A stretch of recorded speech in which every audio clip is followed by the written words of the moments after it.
Top of the morning, Dan and Amy. We're talking a little bit with the Heritage Foundation's Stephen Bucci about the question of to ban or not ban TikTok, or really to force its divestiture or not force its divestiture, which is much less Shakespearean.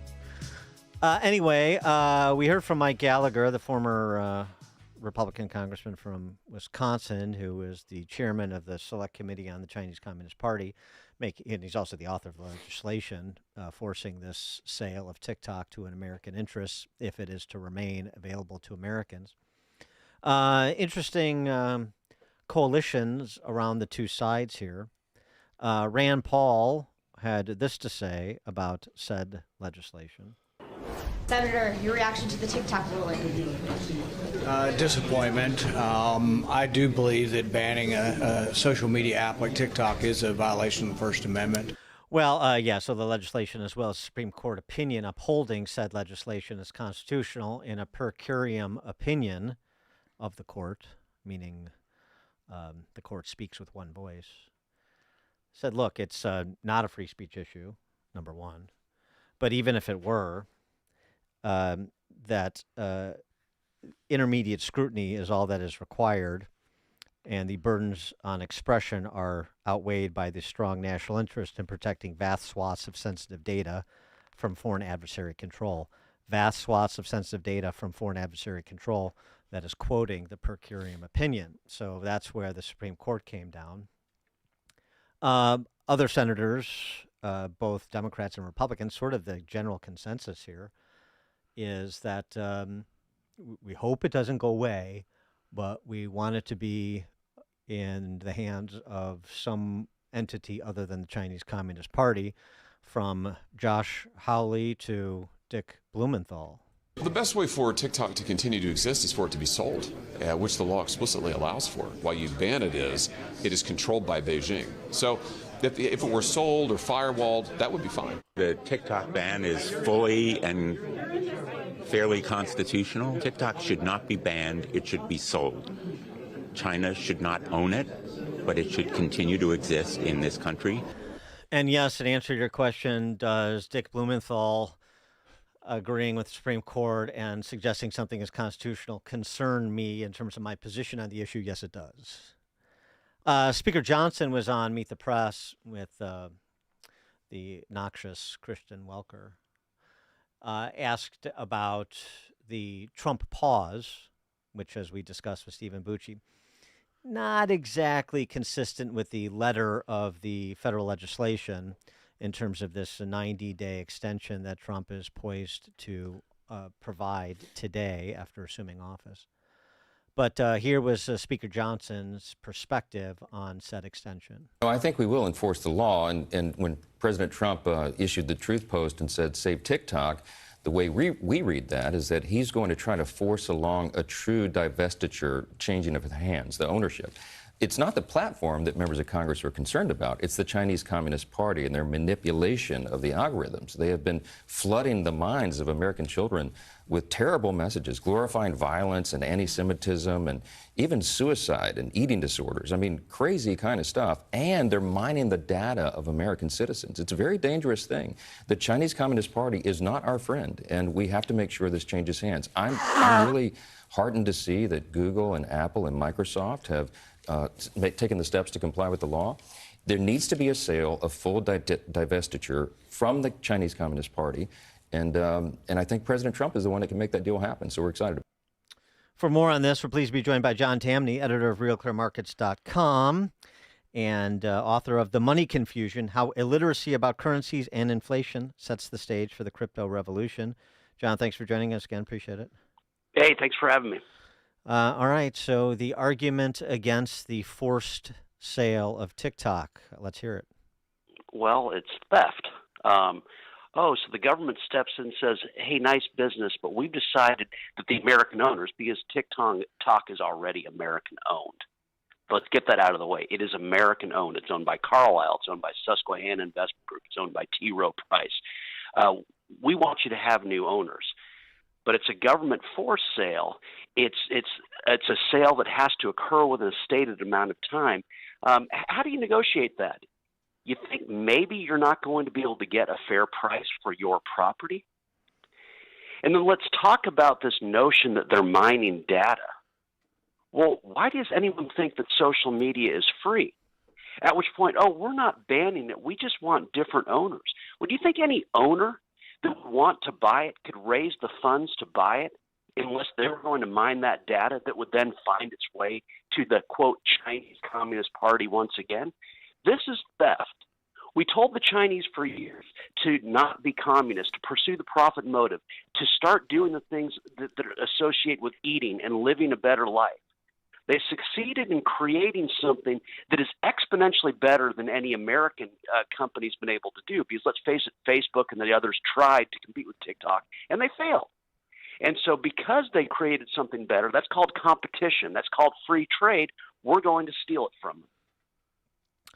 So is there any line that you would draw with respect to real or perceived national security interests that would warrant government intervention with a entity owned by a foreign adversary?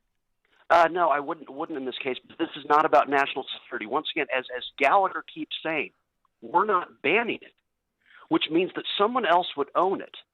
And in someone else owning it, that same data is going to get to China if the Chinese care to get it. Why does that? Wait, hold on a second. Why does that necessarily follow? I mean, if we found out that Facebook or X was selling data or providing a backdoor to the Chinese Communist Party, you don't think there would be government intervention there? Well, that's already happening. I mean, come on, Dan, let's be real. There's no accounting for the final destination of any good. The Arabs can embargo us on oil sales, but we'll still consume their oil as though it bubbled up in West Texas. They can't control where it finally goes. And so Facebook, precisely because it's a user-supported site, its data on its users is globally available. Same with X.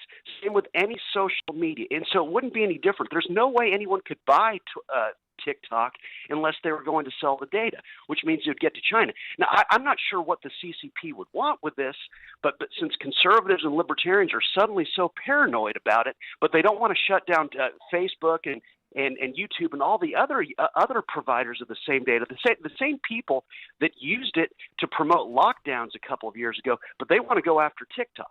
And so don't tell me this is about national security. The data is going to get to the Chinese regardless. Well, and anyone.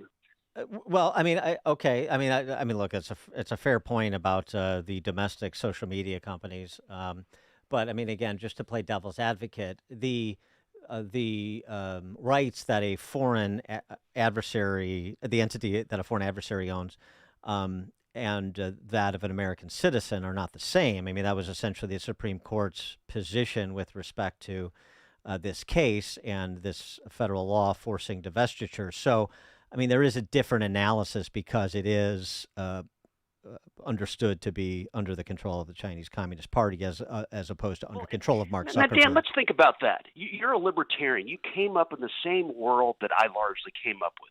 Can you name one business in the history of the world that was run by government or the, quote, Chinese Communist Party that wasn't just popular, but so popular that it beat the best, most dynamic U.S. businesses in the world?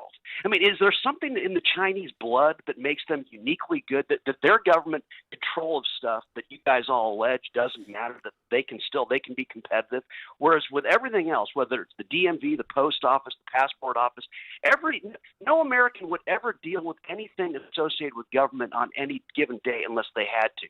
But somehow the Chinese government can run the most dynamic business in the world? I mean, do you really believe that? Well, I don't know that it's like run on a day-to-day basis, but that's actually not the point I was making. I mean, I take your point about central planning. I'm happy to put free markets up against central planning in just about every instance I can think of. But my point is to say that the standard of analysis, just in terms of is this a constitutional action, this federal law that is in effect.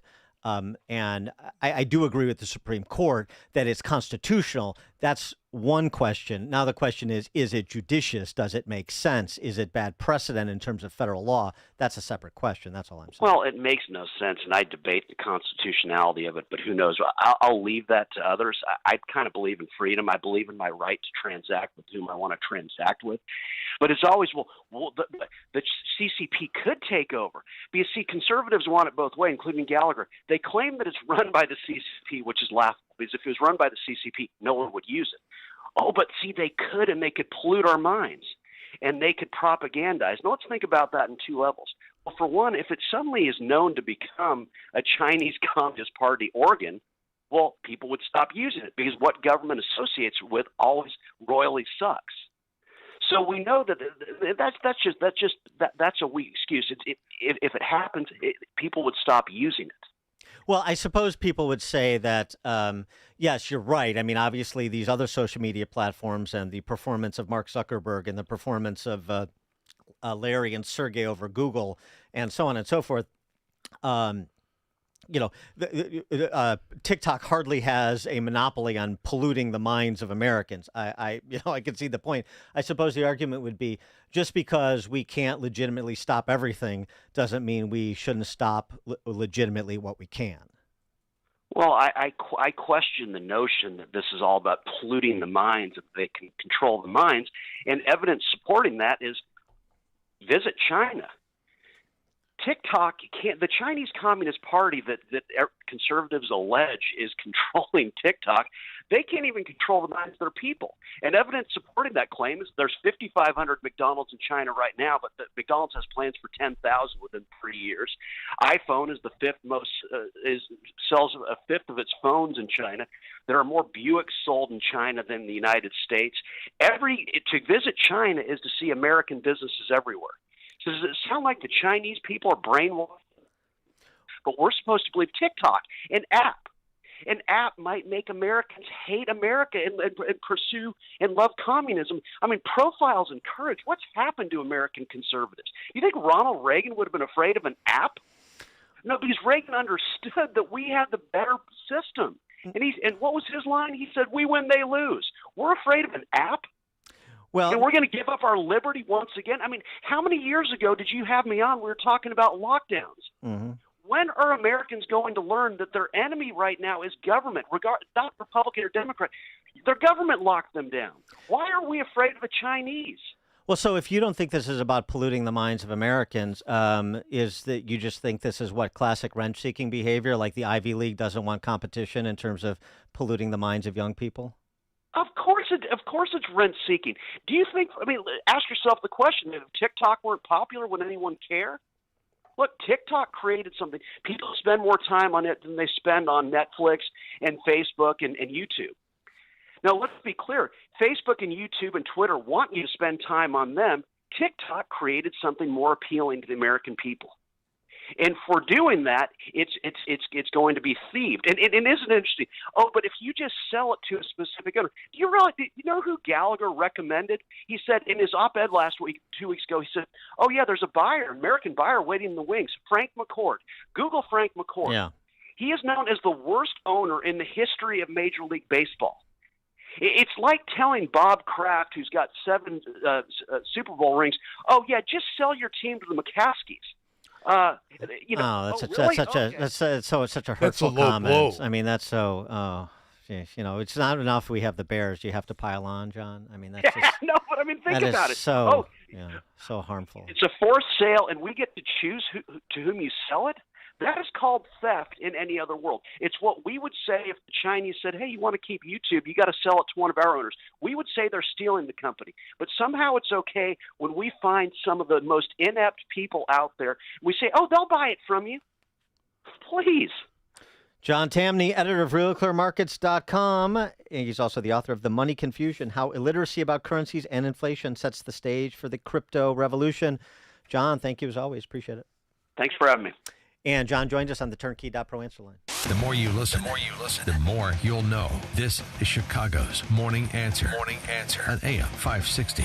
The Answer. Wesley is a truck driver. I drive a truck, and I love what I do. A truck driver with IRS troubles. They told me I owed them $43,000. It got really bad. Quite a few letters in the mail. They were talking about wage garnishment, coming after my house, my car. Yeah, they don't play around. I seriously thought that I was going to lose everything. One sleepless night, Wesley finally made a call to Optima Tax Relief at 2 a.m. Kind of figured I'd get a machine, but I didn't. I actually got to talk to an actual person in the middle of the night. He found just what he was looking for. Oh, they were great people. You need a team of people that know what they're doing. Optima Tax